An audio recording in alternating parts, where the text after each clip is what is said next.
Hello friends, आप सबका स्वागत है फिर से हमारे YouTube channel best online medical lectures. So जैसे कि आप जानते हैं, अभी हमने एक अपलोड किया था थायराइड ग्लैंड की एनाटॉमी इंग्लिश में। तो उसी टॉपिक को, थायराइड ग्लैंड की एनाटॉमी को, अब हम हिंदी में डिस्कस करते हैं।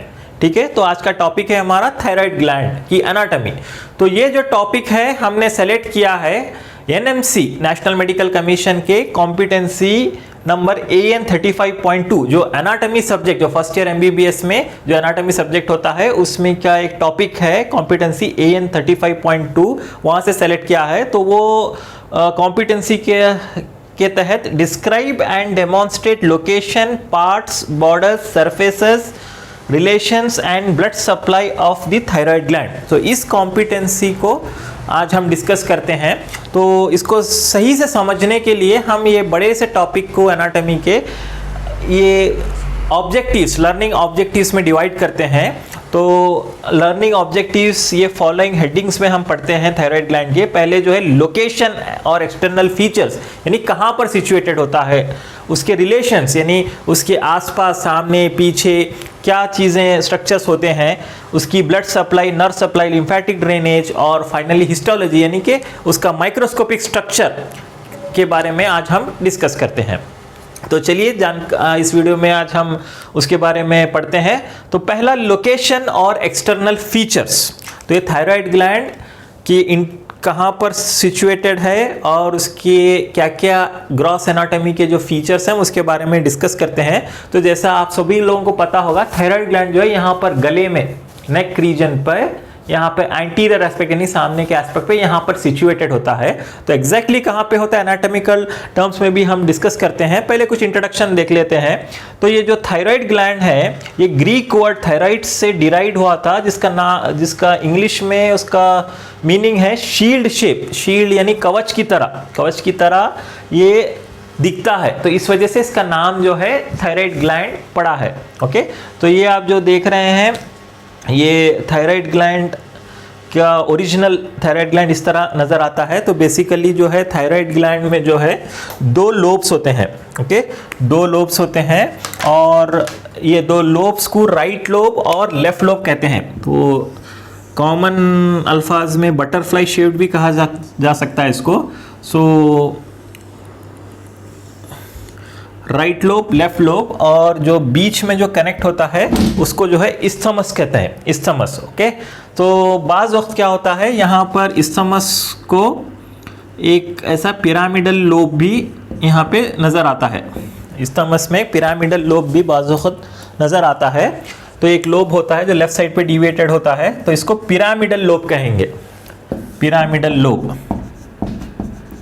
आप देख सकते हैं ये पिरामिडल लोब, नहीं तो बस दो लोब और isthmus. Okay, right lobe, left lobe और इस्थमस भी नज़र आता है।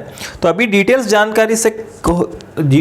इसके बारे में जानने से पहले मैं इसकी कुछ थायराइड ग्लैंड की खुसूसियात यानी कुछ खास बात बोलना चाहूँगा। तो ये जो थायराइड ग्लैंड है ये लार्जेस्ट एंडोक्राइन ग्लैंड है ह्यूमन बॉडी में।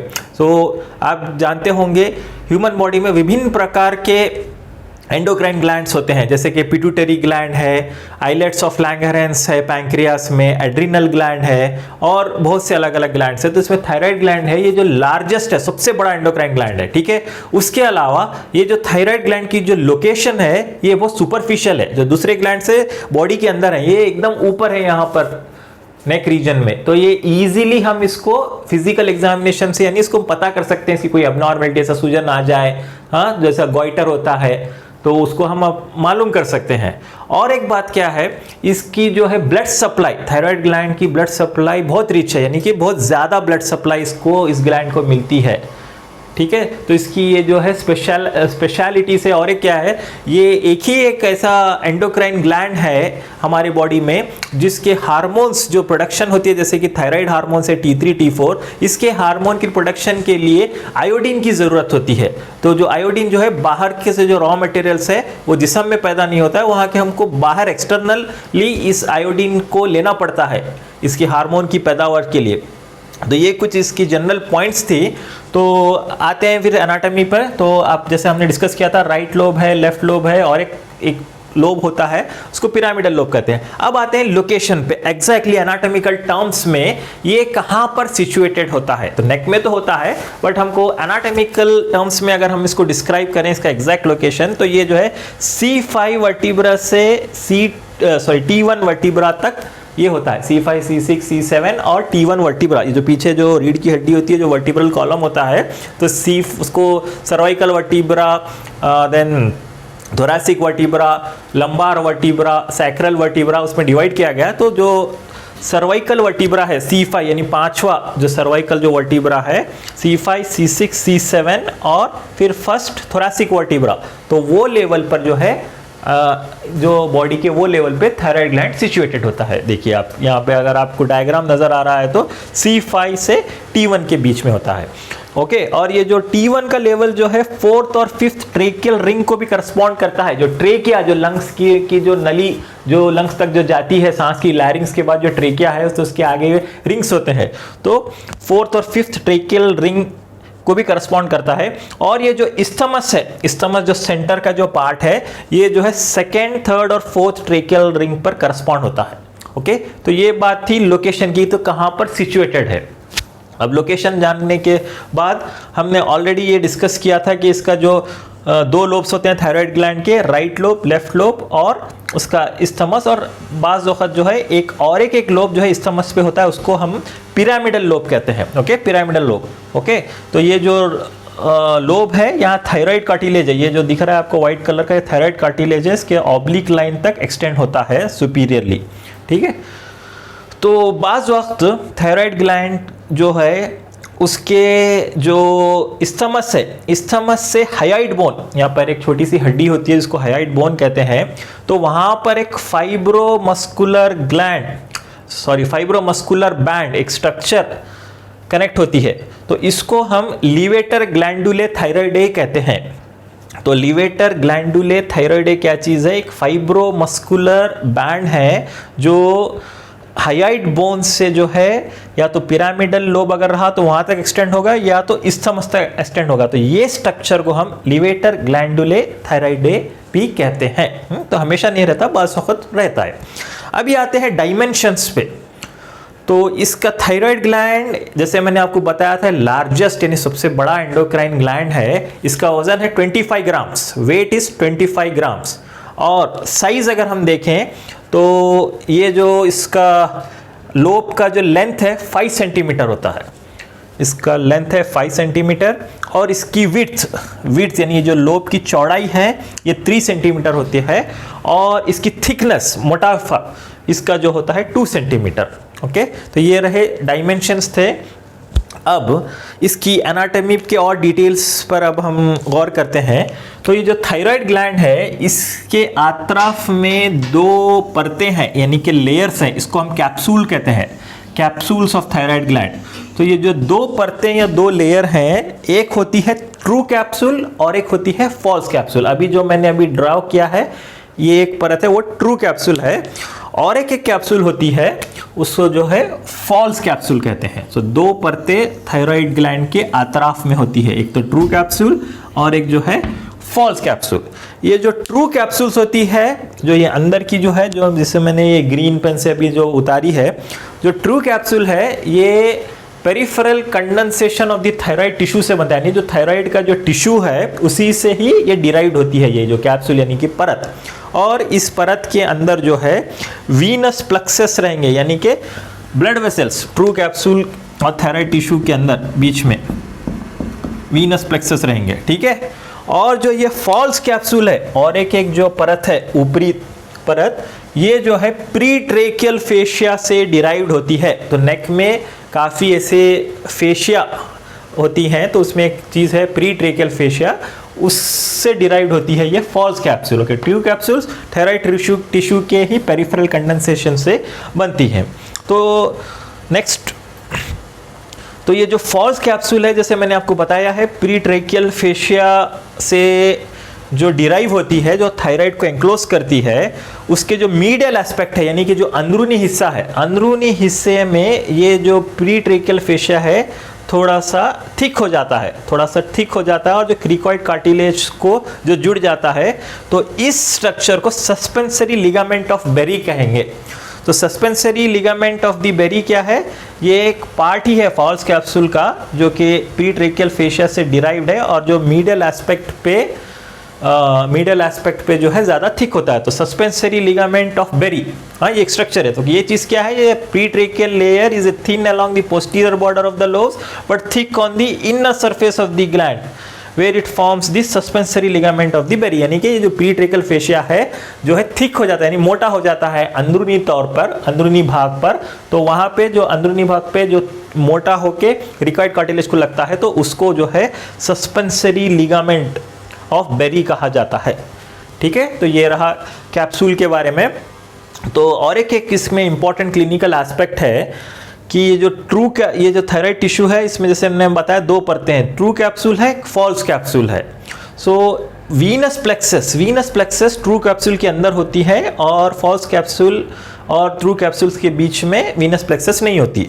और एक ग्लैंड है प्रोस्टेट ग्लैंड है जो मेल रिप्रोडक्टिव ऑर्गन है एक। तो प्रोस्टेट ग्लैंड में भी दो कैप्सूल्स होती हैं, ट्रू कैप्सूल्स और फॉल्स कैप्सूल।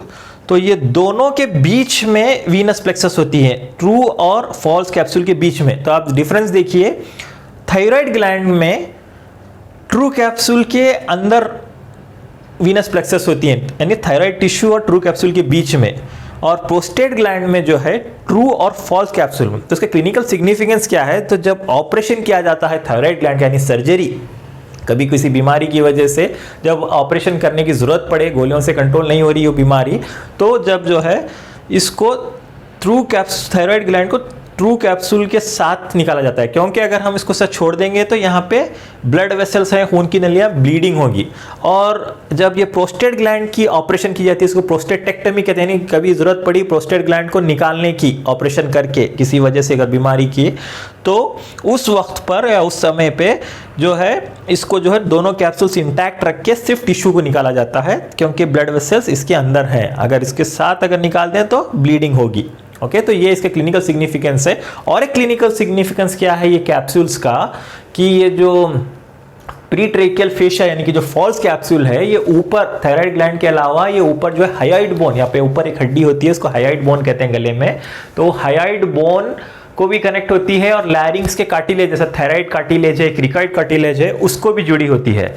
ओके, तो ये जो फेशिया, तो उसको जुड़ने की वजह से क्या होता है, डिग्लूटेशन यानी सॉलिंग, यानी जब आप कोई चीज़ निगलते हैं तो जब निगलने की वजह से तो थायराइड ग्लैंड जो है निगलते वक्त जो है ऊपर और नीचे मूव हो जाता है। तो अगर आप कोई चीज़ निगले तो इसकी डॉक्टर को इससे क्या मदद मिलती है, कभी अगर गले में कोई सूजन या स्वेलिंग हो तो ये थायराइड की वजह से स्वेलिंग है या कोई और बीमारी की वजह से स्वेलिंग है, ये हमको मालूम होने के लिए क्लिनिकली हमको आसानी हो सकती है। वो कैसे? हम पेशेंट को अगर बोलें कि कुछ निगल लो, पानी पी लो या इवन सलाइवा या थूक को निगल लो, तो जब पेशेंट निगलेगा तो जो स्वेलिंग अगर मूव होगी ऊपर और नीचे तो वो थायराइड की होगी।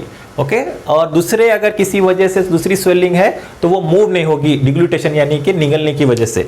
तो ये सिग्निफिकेंस है ये कैप्सूल्स का।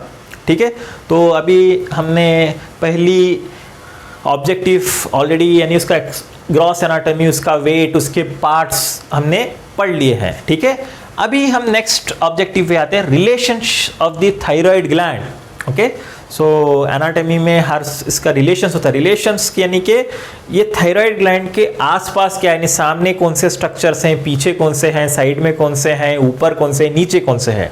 ठीक है, तो अभी हम जो रिलेशंस पढ़ते हैं तो इसकी एनाटॉमी समझने के लिए तो जो रिलेशंस पढ़ेंगे, relations of the thyroid lobes पहले पढ़ेंगे, यानी कि इसके जो दो लोब्स हैं, राइट लोब और लेफ्ट लोब, तो इसके रिलेशंस क्या है, फिर उसके बाद रिलेशंस ऑफ द इस्थमस पढ़ेंगे। ठीक है, तो अब जो relations of the thyroid lobe, okay, तो थायराइड लोब आप जो देखिए इसके कितने पार्ट्स हैं, तो ये जो ऊपर का जो हिस्सा है कोनिकल शेप, ये इसको एपेक्स कहते हैं। ओके, तो इसको एपेक्स कहते हैं, और जो ये नीचे का जो ब्रॉड हिस्सा है इसको बेस कहते हैं। तो थायराइड लोब चाहे राइट लोब हो या लेफ्ट लोब हो, तो ईच लोब में एक एपेक्स होता है ऊपर और नीचे बेस होता है, ठीक है, एपेक्स है, बेस है।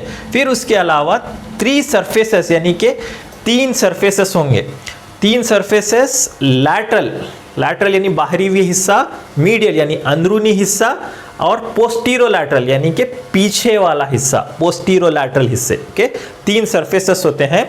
अभी ये 3D इमेज मेरे पास नहीं है, मैं बता नहीं सकता हूँ, आपको जस्ट इमेजिन करना पड़ेगा। थायराइड ग्लैंड का जो है एक बाहरी हिस्सा होता है लैटरल सरफेस, अंदरूनी हिस्सा मीडियल सरफेस। नेक्स्ट डायग्राम में शायद ये बात क्लियर हो जाए। और जो है पोस्टीरोलैटरल सरफेस होता है। और उसके अलावा 2 बॉर्डर्स, उसके 2 बॉर्डर्स होते हैं ये लोब के, एंटीरियर बॉर्डर यानी सामने का बॉर्डर और पोस्टीरियर बॉर्डर यानी कि पीछे का बॉर्डर। ओके, तो अभी हम इसके रिलेशंस डिस्कस करते हैं। पहला है एपेक्स। एपेक्स के रिलेशनशिप यानी एपेक्स के आसपास क्या स्ट्रक्चर्स होती हैं वो हम डिस्कस करते हैं, ठीक है। तो apex is directed upwards and slightly laterally, यानी ये जो एपेक्स जो है ऊपर की तरफ डायरेक्ट किया है और थोड़ा सा बाहरी तौर पर, बाहरी लैटरली। ओके, तो एपेक्स के पास जो है यहाँ पर 3 ये मसल्स होते हैं मेनली। स्टेर्नोथायराइड जो मेन मसल ये जो है यहाँ पर एपेक्स के करीब होती है, सुपीरियरली एक्सटेंड होती है sternothyroid muscle at the oblique line of the thyroid cartilage. तो यहाँ पे थायराइड कार्टिलेज होता है, तो वहाँ पे जो इंसर्ट होती है या ओरिजिन होती है यहाँ से, तो इसको जो है स्टेर्नोथायराइड मसल्स तक एक्सटेंड होती है, ठीक है। तो ये जो एपेक्स है ये सैंडविच है 2 मसल्स के बीच में, मीडियली इंफीरियर कंस्ट्रिक्टर और लैटरली जो है स्टेर्नोथायराइड मसल। यानी तो एपेक्स के तरफ ये 2 मसल्स होती हैं, इंफीरियर कंस्ट्रिक्टर और स्टेर्नोथायराइड मसल। ओके, फिर जो है बेस के बारे में देखते हैं इसके रिलेशनशिप। तो बेस जो है कौन 5th और 6th ट्रेकियल रिंग पर सिचुएटेड है, यानी जो ट्रेकिया के जो रिंग्स हैं बीच में, जो ट्रेकिया जो सांस लेने की जो नली है जो लंग्स तक जाती है, तो ट्रेकिया के जो रिंग्स है 5th और 6th ट्रेकियल रिंग्स उसके लेवल पर है। और ये जो बेस जो है रिलेटेड है इंफीरियर थायराइड आर्टरी और रिकरेंट लैरिंजियल नर्व। ओके, सो 2 आर्टरीज जो है इस पर, यहाँ पर एक आर्टरी इंफीरियर थायराइड आर्टरी और रिकरेंट लैरिंजियल नर्व, तो ये 2 स्ट्रक्चर्स बेस से रिलेटेड है। ओके, फिर उसके बाद 3 सरफेसेस जैसे हमने आप डिस्कस किया था कि लैटरल यानी बाहरी वाला सरफेस, फिर मीडियल यानी अंदरूनी सरफेस और पोस्टीरोलैटरल यानी पिछले वाला हिस्सा। तो लैटरल सरफेस जो है, ये लैटरल सरफेस यानी जो बाहर का जो सरफेस है ये लोब का, ये जो लैटरल सरफेस है, तो इसके अतराफ ये मसल्स हैं sternohyoid, sternothyroid and superior belly of the omohyoid और anterior border of the sternocleidomastoid. तो ये 4 मसल्स आपको नजर आएंगे लैटरल सरफेस पे। फिर आप मीडियल सरफेस पे अगर आए तो अब देखिए, अच्छा ये डायग्राम में आपको रिलेशनशिप समझने में बहुत अच्छी आसानी लगेगी। तो ये जो ब्लू कलर का स्ट्रक्चर है ये जो है थायराइड ग्लैंड है कट सेक्शन में, यानी अगर आपको ऐसे कट करके अगर आप देखें ऊपर से तो ये जो है थायराइड ग्लैंड है। तो इसके जो है 3 सरफेसेस है, ये लैटरल सरफेस यानी बाहरी सरफेस, ये मीडियल सरफेस और पोस्टीरियर सरफेस। तो लैटरल सरफेस अभी हमने जो डिस्कस किया, तो लैटरल सरफेस में ये मसल्स हैं sternohyoid, sternothyroid and superior belly of the omohyoid, और उसके ऊपर ये anterior border of the sternocleidomastoid muscle. Okay, तो ये मसल्स है। मीडियल सरफेस यानी अंदरूनी हिस्से में जो है रूल ऑफ 2 से आप याद रख सकते हैं, 2 ट्यूब्स हैं, ट्रेकिया, ईसोफेगस। ट्रेकिया सांस की नली और ईसोफेगस यानी कि खाने की नली, जो खाना खाते हैं फैरिंग्स के जरिए, ईसोफेगस ट्रेकिया। 2 मसल्स होते हैं, इंफीरियर कंस्ट्रिक्टर एंड क्रिकोथायराइड। 2 नर्व्स होते हैं, एक्सटर्नल लैरिंजियल नर्व और रिकरेंट लैरिंजियल नर्व, और 2 कार्टिलेज भी होते हैं, थायराइड कार्टिलेज और क्रिकोइड कार्टिलेज मीडियल सरफेस पे। फिर पोस्टीरोलैटरल सरफेस यानी कि ये वाला हिस्सा, तो यहाँ पर ये रिलेटेड है कैरोटिड शीथ से एंड इट्स कंटेंट्स। तो कैरोटिड शीथ में आमतौर पे क्या पाया जाता है, common carotid artery, internal jugular vein और वेगस नर्व। ओके, सो ये चीज़ पोस्टीरोलैटरल सरफेस पे पाई जाती है। फिर एंटीरियर बॉर्डर, ये इसका जो सामने का जो बॉर्डर है, तो एंटीरियर बॉर्डर में anterior branch of superior thyroid artery, देखिए सुपीरियर थायराइड आर्टरी की जो 2 ब्रांचेस होती हैं उसके बारे में भी हम डिस्कस करते हैं, उसका एंटीरियर बॉर्डर और बॉर्डर पे एंटीरियर ब्रांच, और पोस्टीरियर बॉर्डर पे anastomosis between superior and inferior thyroid artery, यानी कि पोस्टीरियर जो पीछे का हिस्सा है, तो यहाँ पे anastomosis between superior and inferior thyroid arteries, यानी सुपीरियर और इंफीरियर आर्टरी के जो ब्रांचेस है वहाँ पे मिल जाते हैं, तो उसको एनास्टोमोसिस कहते हैं। और उसके अलावा और एक एंडोक्राइन ग्लैंड है पैराथायराइड ग्लैंड, 4 पैराथायराइड ग्लैंड्स होते हैं जो पीछे यहाँ पर एक लोब पे 2 और एक लोब पे 2, टोटल 4 पैराथायराइड ग्लैंड जो है उसको पोस्टीरियर बॉर्डर पे रिलेटेड हैं ये। फिर अब हम रिलेशंस ऑफ द इस्थमस के बारे में भी जानकारी करते हैं, यानी कि जो बीच का हिस्सा है जो राइट और लेफ्ट लोब को कनेक्ट होता है, तो जनरली ये इस्थमस जो है 1.25 सेंटीमीटर ट्रांसवर्स डायमीटर में और तकरीबन उतना ही वर्टिकल डायमीटर में होता है। तो इसके भी 2 सरफेसेस हैं, एंटीरियर सरफेस और पोस्टीरियर सरफेस। एंटीरियर यानी कि सामने का हिस्सा, पोस्टीरियर यानी कि पीछे का हिस्सा, ठीक है। और इसके फिर से 2 बॉर्डर्स हैं, सुपीरियर बॉर्डर और इंफीरियर बॉर्डर। सुपीरियर यानी कि ऊपरी हुआ बॉर्डर और नीचे के बॉर्डर को इंफीरियर बॉर्डर कहेंगे। तो ये जो एंटीरियर सरफेस है इसके आगे क्या क्या मसल्स और स्ट्रक्चर्स हैं, ये देखिए, ये जो इस्थमस जो बीच का स्ट्रक्चर है इसके आगे के कौन से स्ट्रक्चर्स हैं, स्टर्नोथायरॉइड मसल है, स्टर्नोहायोइड मसल है और एंटीरियर जुगुलार वेन, तो 2 मसल्स और ये एंटीरियर जुगुलार वेन। उसके अलावा स्किन, सुपरफिशियल फेशिया और डीप फेशिया भी है। पोस्टीरियर सरफेस यानी कि पीछे वाला हिस्सा ये जो इस्थमस का है ये रिलेटेड है 2nd, 3rd और 4th ट्रेकियल रिंग से। ओके, तो ये तो सरफेसेस की बात हुई। फिर बॉर्डर्स, अपर बॉर्डर यानी कि ऊपर का जो ये बॉर्डर है ये किससे रिलेटेड है, ये anastomosis between right and left superior thyroid artery, यानी राइट सुपीरियर थायराइड आर्टरी और लेफ्ट सुपीरियर थायराइड आर्टरी के बीच के जो ब्रांचेस जब मिल जाते हैं तो उसको एनास्टोमोसिस कहेंगे। और जो ये लोअर बॉर्डर है इस्थमस का, ये जो बीच का लोअर बॉर्डर है वहाँ पर देखिए इंफीरियर थायराइड वेन रहेगी, लोअर बॉर्डर में इंफीरियर थायराइड वेन रहेंगी। ओके, तो ये थे रिलेशंस। अब आते हैं हम नेक्स्ट ऑब्जेक्टिव पे, ब्लड सप्लाई और नर्व सप्लाई थायराइड ग्लैंड की। पहले ब्लड सप्लाई यानी खून के सप्लाई। तो जैसे मैंने आपको इंट्रोडक्शन में बताया था, ये एक ऐसा ग्लैंड है जिसमें बहुत रिच ब्लड सप्लाई होती है। तो मेनली 2 आर्टरीज से इसको ब्लड की सप्लाई यानी मिलती है, सुपीरियर थायराइड आर्टरी और इंफीरियर थायराइड आर्टरी। और एक आर्टरी है थायराइडिमा आर्टरी जो 3 से 10% लोगों में पाई जाती है। तो ये जो सुपीरियर थायराइड आर्टरी है ये जो है एक्सटर्नल कैरोटिड आर्टरी से, कॉमन कैरोटिड आर्टरी के जो 2 ब्रांचेस होते हैं तो उसमें से एक्सटर्नल कैरोटिड आर्टरी से डिराइव होती है। ये एसटीए जो लिखा है सुपीरियर थायराइड आर्टरी। ओके, सो सुपीरियर थायराइड आर्टरी जो है एक्सटर्नल लैरिंजियल नर्व से एसोसिएटेड होती है और इसकी जो है 2 ब्रांचेस होती है। सुपीरियर थायराइड आर्टरी जो है एक्सटर्नल कैरोटिड आर्टरी से जो होती है इसकी 2 ब्रांचेस होती है, एंटीरियर और पोस्टीरियर ब्रांच। सो एंटीरियर ब्रांच जो है यहाँ पे ऊपर के हिस्से से यहाँ पे आके सामने वाले हिस्से को ब्लड सप्लाई देती है, और पोस्टीरियर ब्रांच जो है पोस्टीरियर और लैटरल सरफेस यानी कि बाहरी सरफेस पे ब्लड सप्लाई देती है। फिर उसके अलावा इंफीरियर थायराइड आर्टरी है। इंफीरियर थायराइड आर्टरी जो है थायरोसर्वाइकल ट्रंक से डिराइव्ड होती है, inferior thyroid artery. Okay, so this thyroid cervical trunk जो है सबक्लेवियन आर्टरी से ओरिजिनेट होता है। Okay, so this subclavian artery से थायरोसर्वाइकल ट्रंक होगा, थायरोसर्वाइकल ट्रंक से ये इंफीरियर थायराइड आर्टरी अराइज होगी। फिर ये जो इंफीरियर थायराइड आर्टरी जो है base of the thyroid gland से होके डिवाइड होके सुपीरियर और इंफीरियर ब्रांचेस में डिवाइड होगी और इंफीरियर और पोस्टीरियर सरफेस को ये सप्लाई करेगी। ठीक है, और जैसे हमको बताया था मैं, थायराइडिमा आर्टरी जो 3 से 10% ऑफ लोगों में पाई जाती है, सो ये जो है डिराइव होती है ब्रेकियोसेफेलिक ट्रंक और बाज़ वक्त आर्क ऑफ आयोटा से जो है ये डिराइव होती है। ओके, ये ओरिजिनेट होती है। तो ये रहा ब्लड सप्लाई का। अब है वीनस ड्रेनेज। तो मेटाबॉलिज्म होने के बाद वीनस ड्रेनेज कैसे होता है थायराइड ग्लैंड का, सो बेसिकली ये 3 इंपॉर्टेंट वेन्स है, सुपीरियर, मिडिल और इंफीरियर थायराइड वेन। उसके अलावा और एक 4th वेन, उसके बारे में हम डिस्कस करते हैं। पहले ये जो देखिए मार्क है सुपीरियर थायराइड वेन।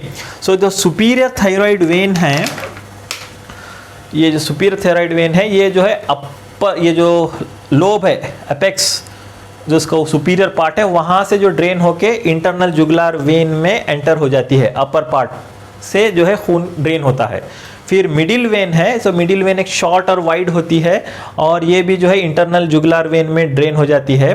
फिर उसके अलावा है इन्फीरियर थायराइड वेन। सो जो इन्फीरियर थायराइड वेन एक प्लेक्सस फॉर्म होती है और जो लोअर एस्पेक्ट पे यहाँ पर रहती है और ये जो है लेफ्ट ब्रेकियोसेफेलिक वेन में ड्रेन होती है। तो देखिए सुपीरियर और मिडिल थायराइड वेन जो है इंटरनल जुगुलार वेन में ड्रेन होती है और इंफीरियर थायराइड वेन जो है लेफ्ट ब्रेकियोसेफेलिक वेन में ड्रेन होती है।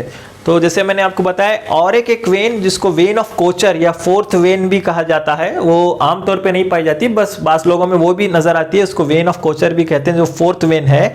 ये जो है मिडिल और इंफीरियर वेन के बीच में होती है और ये ड्रेन होती है इंटरनल जुगुलार वेन। तो आप इस डायग्राम में देखिए वीनस ड्रेनेज, तो 3 वेन्स होती हैं, सुपीरियर, मिडिल और इंफीरियर। एक चौथी वेन ऑफ कोचर भी होती है। तो सुपीरियर, मिडिल और वेन ऑफ कोचर जो है इंटरनल जुगुलार वेन में ड्रेन होती है और जो है inferior thyroid when left brachiocephalic when में ड्रेन हो जाती है। तो ये रहा वीनस ड्रेनेज।